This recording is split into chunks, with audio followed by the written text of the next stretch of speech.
Welcome to this week's edition of the Belau Report. I'm Jane Belau. Great program this week with some international guests. And they have some things to tell us about a project very dear to their hearts and to our DMC hearts, but without the medical. And we have Jan Engenford at the end, and Uwe Carstensen, and David Senjum, Senator Senjum, who went over to Germany, found these people, and brought them here. So go ahead and tell us what this is all about. Well, Jane, thank you for having us. What this is about is a 5-year policy exchange experience that has been coordinated between the German government and the University of Minnesota. And whereas the German government actually put together a program a few years ago to fund these kind of exchanges such that people, in our case from Minnesota, could travel to Germany and begin to understand their, I'll call it, renewable energy revolution, where they have decided to abandon nuclear power and go to other forms of power, principally wind and solar, with certainly natural gas, some coal, but to rid their country basically of nuclear power. And that's a transition, a fairly heavy transition when you're talking about an industrial company or industrial society like Germany. And so this grant has been put together. A number of us have traveled to Germany, actually on a couple of occasions, and experienced that transition. And as we have done so each year, we've traveled to different cities. We've certainly spoken to different people. This year in June, as we traveled, we did something I think especially interesting. We went to a place called HafenCity. But along the way and during this week-long experience, the delegation hears many speakers.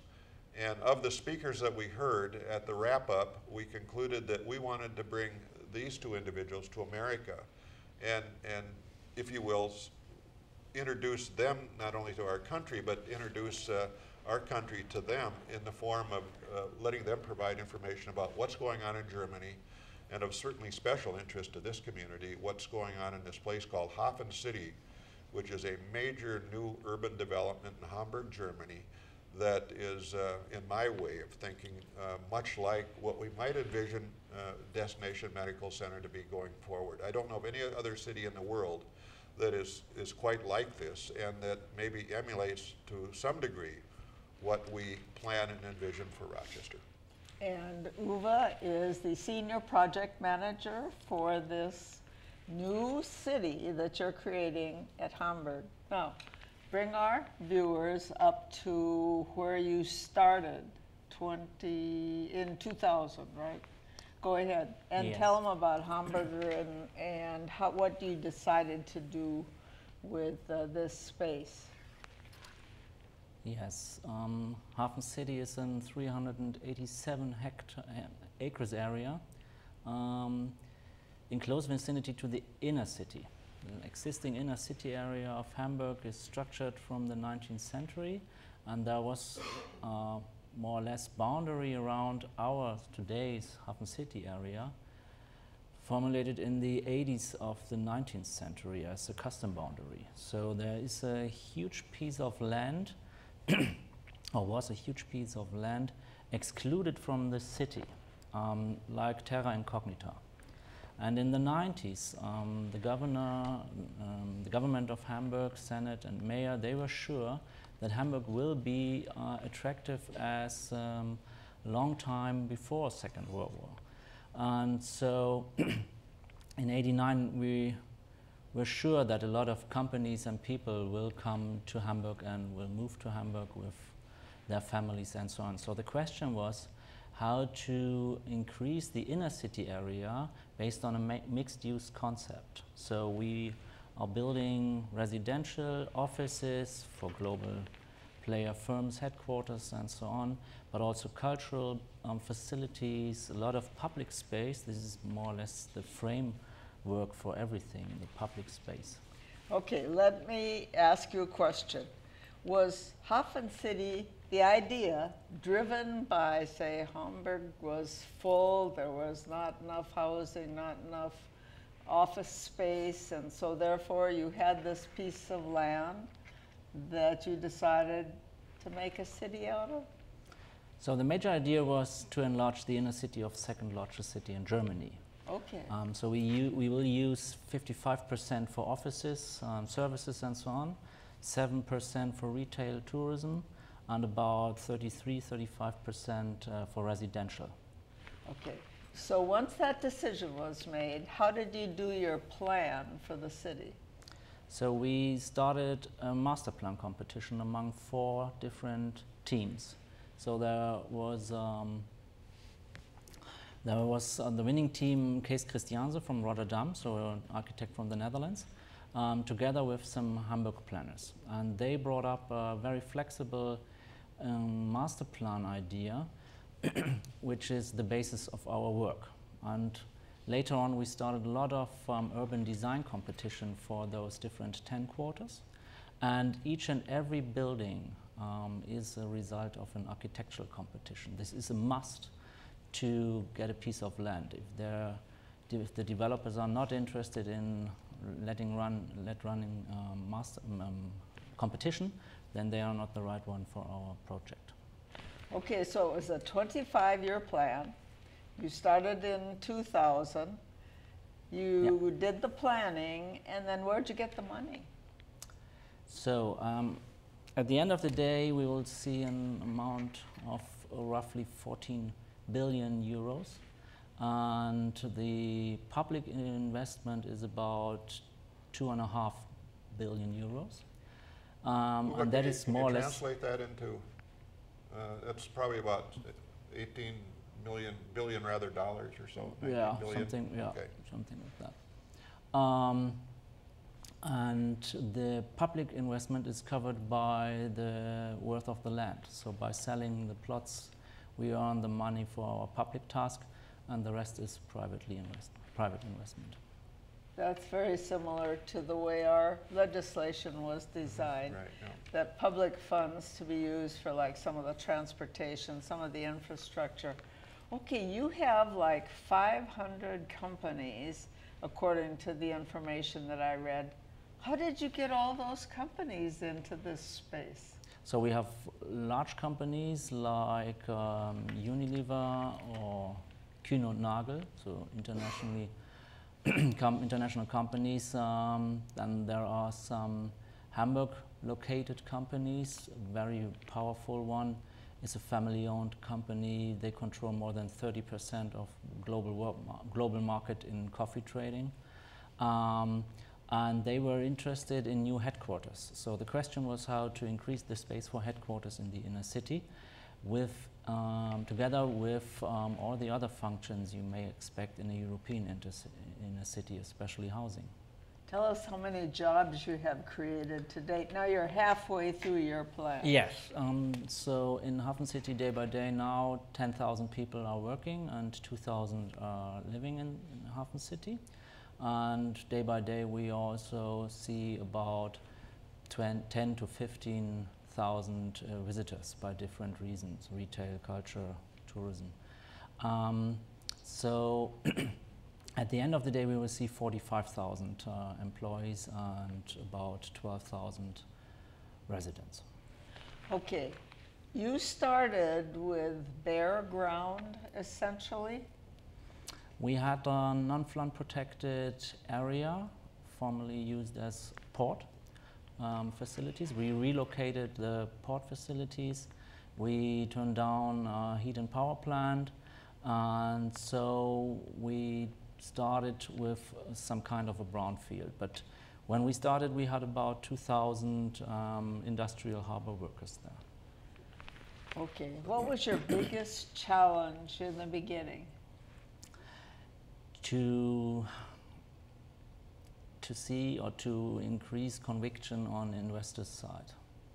So because they were not interested in the first phase. They recognized that area as a dirty old harbor area located at the river. None was interested before to live at the river in Hamburg, especially not in the inner city. And so it was, the first investor came from Stuttgart, South Germany. So the first one, and he directly started at a point where we're not interested to start. But he was the first, and so we built a street very long, deep into the area to give him the plot he liked. So how did you overcome that? How did you convince people that this is a place to start new and it'll be very innovative and exciting when we're done? So after the first came from outside, the other wondered what's wrong with us, and they also asked for plots. But we, in the first phase, we offered the plots on a highest price bidding concept. So we had a long list of obligations they had to fulfill, and we asked it also in a competition for the highest price. All right. Was the first venture a transplant from the city of Hamburg? Was the first major effort, did that come from the city of Hamburg? And not something you started from scratch? No. We built the street and we ensured that this is a flood protected exit to that plot. And then he built the building the first building was a pure office building. Of course, we were interested in the mixture from the very beginning, but as we saw that the first will come from outside, so we made an exception. How did you tackle transportation issues for both workers to the jobs that you created, as well as people who needed to live there for other reasons? Yeah. So we have an existing underground system in Hamburg functioning very well, and the places where we were interested to start was very close to an existing underground station, so no problem with public transport and also with the streets and so on. And now we have an extension of the underground system. We have 2 new stations, also a result of competition, very attractive underground stations. So sometimes people just come to the place to see the underground station and they leave then again because they are interested in that new atmosphere of public transport facilities. And then we have, of course, buses. There are some bus lines just operated with hydrogen, so very clean and silent technology. And then, of course, we have the whole waterfront. So along the 10.5 kilometer promenade system, we have several new boat stops, so no problem to come also by boat. What did you tackle first, given that this is an unoccupied area and you had a former power plant? And what did you tackle first? The transportation system, the power, with the other parts of the infrastructure? So, of course, public infrastructure was first. Also, in several parts, we have now underground access, very attractive, and we see the upcoming projects around. So, very important to ensure the public transport. Okay. How about issues of housing the people? So, when we call it mixed use, we serially organize mixed use.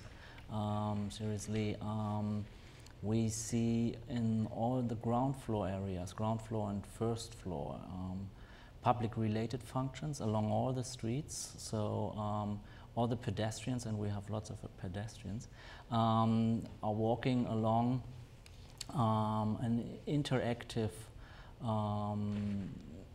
environment, so to say, interactive or activated by gastronomy, retail, art galleries, kindergarten, dentists, whatever.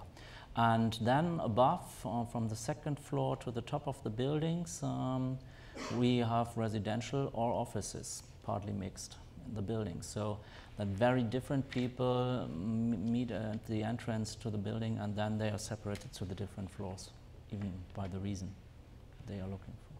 Since you have employees that no doubt have children, you need schools. Yes, for sure. Did you build new schools in that community? There is a special primary school,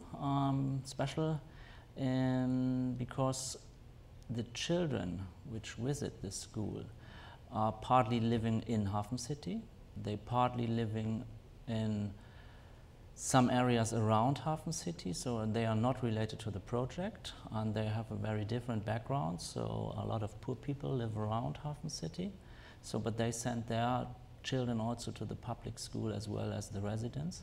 And also a lot of children are coming in the morning with the parents to the inner city because parents work there, and the children visit the school close to the working place but not to the residential place of the family. So we mixed in the school very different social backgrounds, and the school is also a mixed project. In the building you will find the school, you will find residential, you will find offices, and you will find some other social institutions which are related to school activities.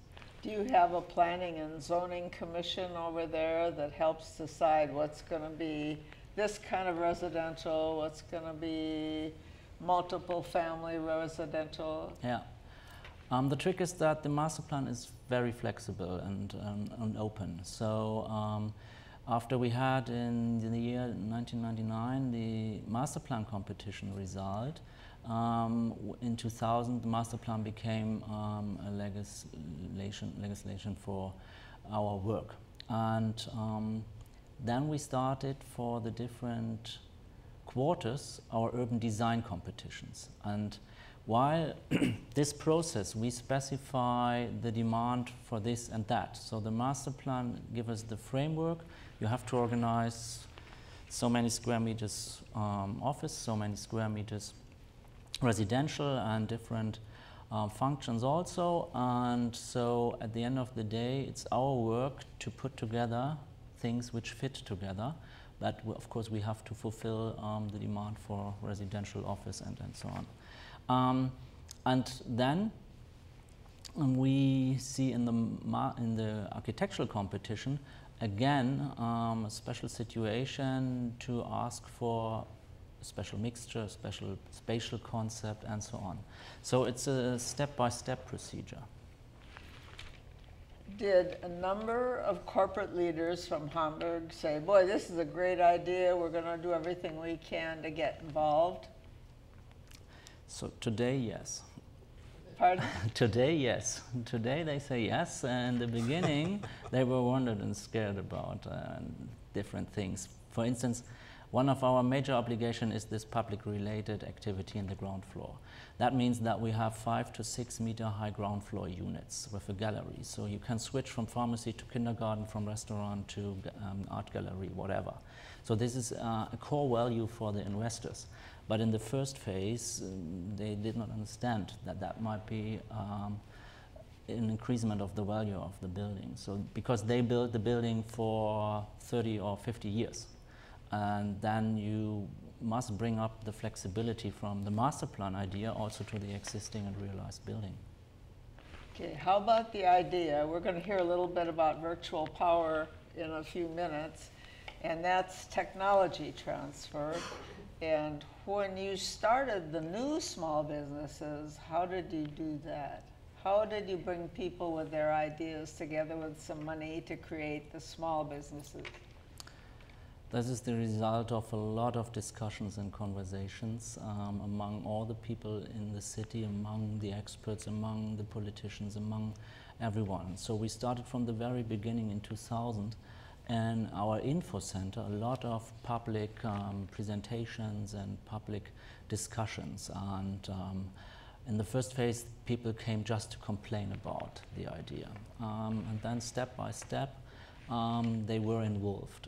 The problem was that we developing an area where we had for 150 years no residents, just the port authority and the port facilities were interested or engaged in that project. And so the question was how to involve the people, even if they would not be resident there. We're talking about the inner city of a metropolitan area and not any borough. So it was very important to find a lot of very different people bringing their ideas and starting their processes.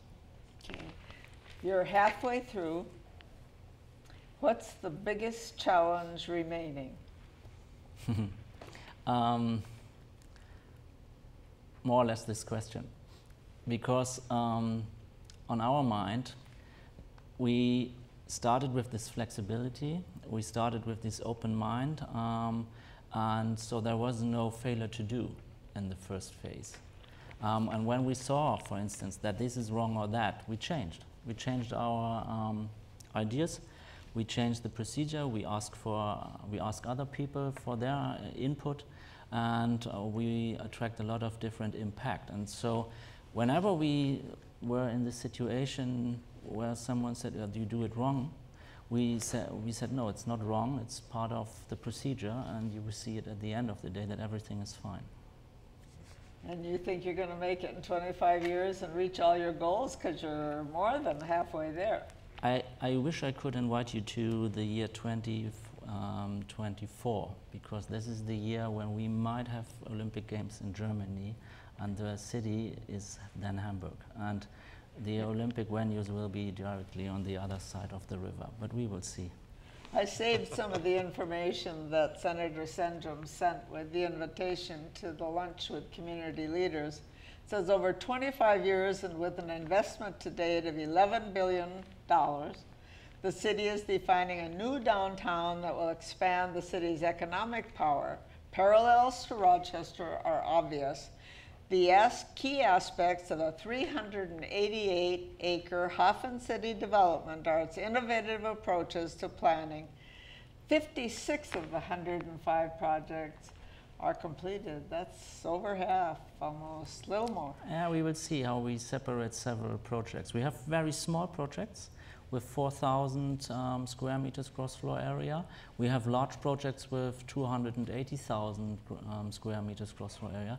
So when we talk about those figures, they can change in the next 12 years. Well, you've probably got two more projects done while you're gone, right? Yeah, for instance, when we talk about mixed use, it's not only the function, it's also the number of different investors. So we have some blocks where you find 5 or 6 different investors, which all follow the same idea for that block. So we brought together very different investors in terms of local cooperative societies together with national or international companies which bring up residential to the luxury market. So, and both are together, cooperative societies and luxury market. People may use the same entrance. And this is part of the game that while the negotiation about a project, we see how many will come together, and mainly it's more than 3. That's really exciting, and there are so many more questions that I have and Dave has, and probably even Jan, and our viewers, who are the most important. Pursuing a firmly 21st century agenda towards maximum energy efficiency and quality of life, HafenCity already is a magnet today. Now, we don't want Jan to go away without having to talk about virtual power, and let's talk about that. That's a little bit of technology transfer that we're talking about, and it's Jan Engenford. And are you the founder of this? No, I'm not the founder of the company. I'm the head of communications for the company. Okay. Tell us, what is virtual power? Virtual to us sounds like something that isn't really there, but it's on the internet somewhere. That's pretty close, actually. That was the lucky guess. It's not that the power is virtual, but the power plant. We are calling us a virtual power plant, which means that we don't operate a traditional, conventional power plant like a coal-fired power plant, for example, but that we form a power plant through the interconnection, through the internet basically, through aggregating different distributed energy sources of the renewable type, for example, solar, wind, bioenergy, hydro. And through the aggregation, we have a power plant that works like a conventional power plant, that we can ramp up and down like a conventional power plant, which is very important, of course, because each power plant in the market needs to adjust the power production every day, basically. And if you now think of the influx of renewable energies into the system that we've seen in Germany, that Senator Senjum laid out for us, we need some kind of organization that tells each small unit what to do. And this is basically the idea behind the virtual power plant, to be an organizer of distributed energy generation. So you don't do the production, but you rather have a network of producers and you simply distribute it from that. I couldn't say it better, exactly. We put a telecontrol unit, a remote control unit, you could say, on each of those distributed plants all over Germany. Those small plants, they're very small, like solar panels. Is this a national project? It's a national project, yes. And so far we have interconnected or networked more than 2,700 individual units, and together they form a school of fish, if you like, that has around the capacity of 1.5 gigawatts, which is more than a conventional nuclear or coal-fired power plant, for example. People, even in this country, are very concerned about the integrity of the computer systems in the power plant and worry about people hacking and destroying the power plants or the power transmission. When you have it all together in one, isn't that more of a danger? It depends on the connection. How do you do the interconnection between the single units? And because we sell the flexibility, the ramping up and down of the single units, we sell that to the grid operator, to the transmission system operator. It's called control reserve. And this control reserve market, it's a market in Germany, is very strictly regulated, so that the transmission system operators only allow certain players to enter that market according to security, according to very strict security levels, depending, for example, on the interconnection, on the security of the interconnection. Okay, how far are you along in this virtual power system?